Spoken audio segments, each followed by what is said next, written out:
আসসালামু আলাইকুম। রাতের ভোট নিয়ে চাঞ্চল্যকর তথ্য দিলেন সাবেক সিইসি নুরুল হুদা। দেখেন দর্শক, আমি সবসময় বলি যে শেখ হাসিনার সময় ৩টা নির্বাচনের মধ্যে সবচেয়ে জঘন্যতম নির্বাচন হচ্ছে ২০১৮ সালের নির্বাচন। এটা শুধু আমি না, এখন আওয়ামী লীগ সমর্থকরাও কিন্তু বলতে শুরু করেছে। দেখেন, শেখ হাসিনার আমলে সবচেয়ে প্রভাবশালী DPS, deputy press secretary Ashraful Alam Khokon, তিনি আমেরিকায় বসে এখন মূল্যায়ন করছেন। তিনিও বলেছেন যে শেখ হাসিনা বা আওয়ামী লীগের পতনের ভিত্তি তৈরি হয়েছিল ২০১৮ সালের নির্বাচনে। কেন?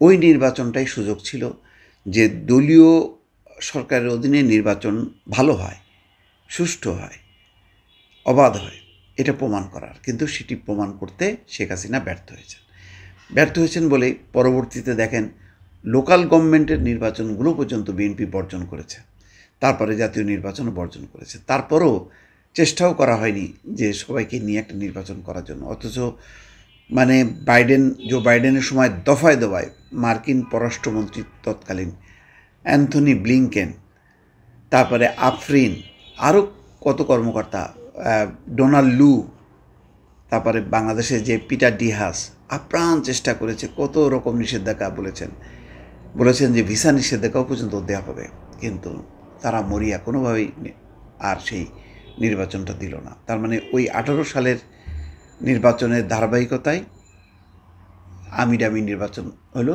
এটা আরেকটা অপরাধ যে একই দল 2-3 ঘন্টায় বিভক্ত হয়ে নৌকা, তারপরে হচ্ছে ঈগল, আর একটা হচ্ছে ট্রাক, এই 3 মার্কা নিয়ে নির্বাচন করে এটাকে জাতীয় নির্বাচন, এটাকেই বলার চেষ্টা করছে যে জনগণ বারবার ভোট দিয়ে আওয়ামী লীগকে ক্ষমতায় আনে। কিন্তু আজকে সেই যার আয়োজনে ভোট 2018 সালের কে এম নুরুল হুদা, আজকে তিনি কি বলছেন যে সরকার এবং বিভিন্ন বাহিনীর চাপে 2018 সালে প্রহসনের নির্বাচনে কিছু কিছু কেন্দ্রে 90 থেকে 100% ভোট পড়েছে।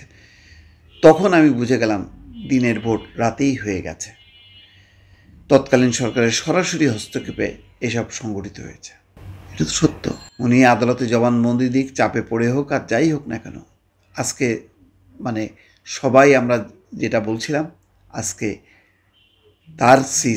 তার নিযুক্ত সিইসি কিন্তু সেই কথাই বলছেন। রাষ্ট্রদ্রোহ এবং জনগণের ভোট ছাড়া নির্বাচন সম্পন্ন করার অভিযোগে বিএনপির মামলায় সম্প্রতি তাকে গ্রেপ্তার করা হয়। 8 দিনের রিমান্ড শেষে তদন্ত কর্মকর্তা পিবিআর পরিদর্শক সৈয়দ সাজিদুর রহমান কে এম নুরুল হুদাকে আদালতে হাজির করেন। এ সময় স্বেচ্ছায় জবানবন্দি দিতে সম্মত হয় তার রেকর্ডের জন্য আবেদন করা হয়।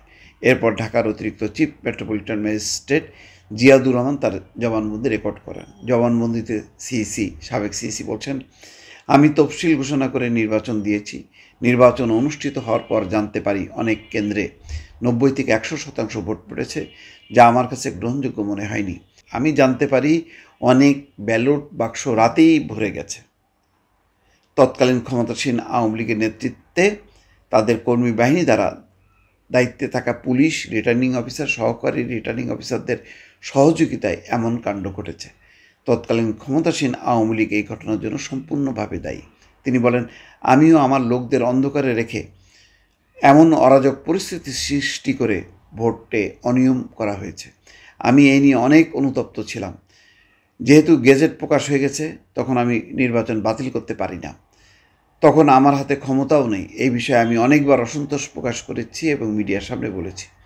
এটা অবশ্য তিনি অসন্তোষ প্রকাশ করছে, মিডিয়ার সামনে বলছে, এটা হয়নি। আকারে ইঙ্গিতে বলেছে যে আগামীতে যদি 100% ইভিএম হয় তাহলে দিনের ভোট রাতে হবে না। রিটার্নিং অফিসার এবং সহকারী রিটার্নিং অফিসাররা নির্বাচন পরিচালনা করেন। তারা নির্বাচন কমিশনারকে অন্ধকারে রেখে এইভাবে সুযোগ সৃষ্টি করে দেন। এই প্রক্রিয়ার পুরোটাই হয়েছে ক্ষমতাসীন দলের মাধ্যমে। আর গোয়েন্দা সংস্থা আগেই ফিল্ড দখল করে, গোয়েন্দা এজেন্সিগুলি খুবই দায়ী এই পুরো এটার জন্য। তৎকালীন ডিজিএফআই, এনএসআই, এই সংস্থাগুলো একদম পুরো কেন্দ্রগুলো নিয়ন্ত্রণ করেছে তারা। আর গোয়েন্দা সংস্থা আগেই ফিল্ড দখল করে দিনের ভোট রাতে করতে সহযোগিতা করেছে। সাবেক নির্বাচন কমিশন নুরুল হুদার ভাগিনা এস.এম.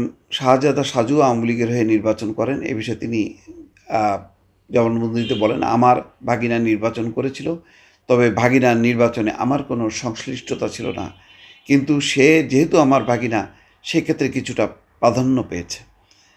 আর এক ক্রিমিনাল হচ্ছে সাবেক সচিব হেলাল উদ্দিন। 2018 সালে নির্বাচনের সময় মাঠ পর্যায়ের সব কর্মকর্তা তৎকালীন ইসি সচিব হেলাল উদ্দিনের অধীনে ছিল, যে হেলাল উদ্দিন সমস্ত ইউরোপ আমেরিকা সফর করে যেদিন ফিরলেন পরের দিন হচ্ছে তিনি অবসরে যান। আবার সবার উদ্দেশ্যে আবার উনি চিঠিও দেন। কি মহান কর্মকর্তা তিনি! সরকারি টাকা পয়সা লুটপাট করে নির্বাচন ব্যবস্থাকে পাইন মেরে দিয়ে এখনও সম্ভবত কারাগারে আছেন। হেলাল উদ্দিন সম্পর্কে বলছেন, তিনি আওয়ামী লীগ সরকারের হয়ে মাঠ পর্যায়ের কর্মকর্তাদের উপর প্রভাব বিস্তার করেন। অ্যাডমিন অফিসাররাই রিটার্নিং অফিসার এবং সহকারী রিটার্নিং অফিসার থাকেন। তৎকালীন ইসি সচিব হেলাল উদ্দিন কোনো না কোনোভাবে তাদের নিয়ন্ত্রণ করেছেন। আমার একার পক্ষে কিছুই করার ছিল না। সূত্র জানায় যে সন্ধ্যায় জবানবন্দি রেকর্ড শেষে তাকে কারাগারে পাঠানো হয়। এই হচ্ছে কাহিনী। দর্শক, এদেরকে কি করবেন? সরাসরি সংবিধান লঙ্ঘন এবং রাষ্ট্রদ্রোহিতার মামলা দিয়ে এদের সাজা হওয়া উচিত। দর্শক, ভালো থাকবেন। আল্লাহ হাফেজ।